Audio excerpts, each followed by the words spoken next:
नमस्कार प्रिय श्रोताओं, मन और आनंद के इस चैप्टर 1 में आप सभी का स्वागत है। आपने मेहनत करके अपना शानदार करियर बनाया, क्यों? आनंद पाने के लिए। आपने अच्छे सुंदर कपड़े पहने, क्यों? आनंद पाने के लिए। आपने अपने बच्चे को गोद में उठाकर दुलार कर रहे हो, क्यों? आनंद पाने के लिए। सफ़र पर जाते समय आपने मधुरतम गीत लगाए, क्यों? सिर्फ आनंद पाने के लिए। हाँ प्रिय श्रोताओं, हमारा हर कार्य सिर्फ आनंद प्राप्ति के लिए ही है और मानव की स्वाभाविक प्रवृत्ति ही होती है जो उसे बार बार सिर्फ और सिर्फ आनंद की खोज में ही लगाए रखती है। हम हमेशा सदैव आनंद की खोज में ही रहते हैं। हमारे सभी कार्य और सभी विचार, सभी आविष्कार सिर्फ आनंद प्राप्ति की दृष्टि से ही संभव हो पाते हैं। हमारा हर एक कदम जो आज कठिनाई या दर्द से गुजर रहा है, उसकी अंतिम मंजिल सिर्फ आनंद ही है।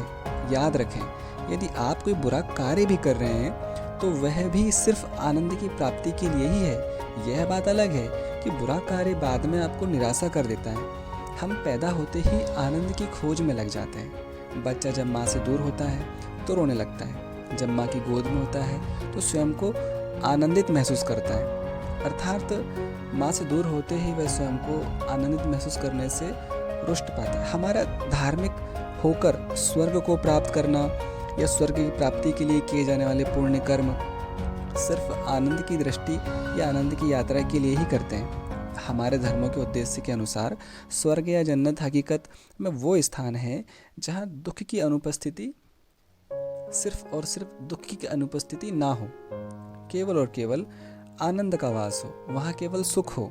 तथा नरक वह स्थान है जहाँ दुख हो, दर्द हो, आनंद अनुपस्थित हो। तो हमारे धर्मों का भी उद्देश्य यही है कि वह हमें किसी न किसी प्रकार से आनंद की प्राप्ति करवाए। और हम आनंद की प्राप्ति के लिए हमेशा उतावले भी होते हैं, लेकिन सच्चे आनंद को कभी खोज ही नहीं पाते हैं। मैं चाहता हूँ कि आप हमेशा आनंदित रहें, और वह आनंद जो केवल सिर्फ अच्छे मार्गों से ही प्राप्त हो सकता है। उदाहरण के लिए देने का आनंद। दोस्तों, देने का आनंद, हाँ, यदि आपने कभी किसी व्यक्ति को कुछ दिया है तो वह आपको सच्चे एवं सुकून भरे आनंद की तरफ लेकर जाएगा। जैसे आपने बचपन में अपने मित्र को कोई पुस्तक अपनी दे दी, इसके बाद आपने देखा कि आगे चलकर वह व्यक्ति किसी न किसी रूप से एक बड़े अफसर के रूप में नियुक्त हो गया हो, तो आपको वह दृश्य बहुत ही आनंदमय प्रतीत होगा। आपने अपने मित्र की बीमारी के समय सहायता करी, तो जब वह व्यक्ति स्वस्थ हो जाएगा तो भी आपको इस बात का आनंद महसूस होगा। किंतु यदि आपने उसके बुरे काल में, उसके बुरे समय में आपकी निजी स्वार्थ के लिए उसकी सहायता ना की हो और किसी कारणवश वह व्यक्ति ना रहा हो, और इसका जिम्मेदार अगर आप स्वयं को ठहराएं कि काश मैं उस समय उस व्यक्ति की सहायता कर देता तो वह व्यक्ति आज जीवित होता, तो यह आपका सिर्फ थोड़े समय के लिए पाया जाने वाला सुख अंत में आगे जाकर के बहुत बड़े दुख का कारण बन जाता है। तो सिर्फ मैंने कहने का तात्पर्य यही है कि इसके ठीक विपरीत वही चीज़ होती है कि आपने अगर समय पर किसी का उस समय भला ना किया हो जिस समय उसकी आवश्यकता हो और आप कर सकते थे, इस चिर आनंद से आप वंचित हो जाते हैं।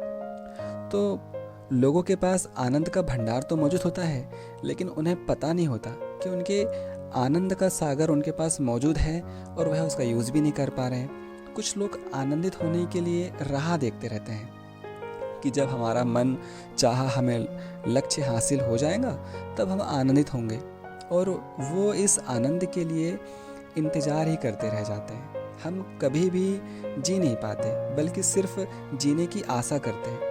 हम आनंदित होने की राह देखते रहते हैं, इसलिए हम कभी आनंदित नहीं हो पाते। दोस्तों, दुनिया में एक ही वस्तु है जो आपके बस में है, और वो है आपके विचार। आपके सिवा कोई भी आपके विचारों को बदल नहीं सकता, और आपके सिवा कोई भी निर्णय नहीं ले सकता। आपके विचार कैसे हो, आनंदित या दुखी, ये निर्णय आपका है। तो बने रहें हमारे साथ। इसके अगले पार्ट के लिए कमेंट ज़रूर करें, लाइक, शेयर और सब्सक्राइब करें। बहुत बहुत धन्यवाद।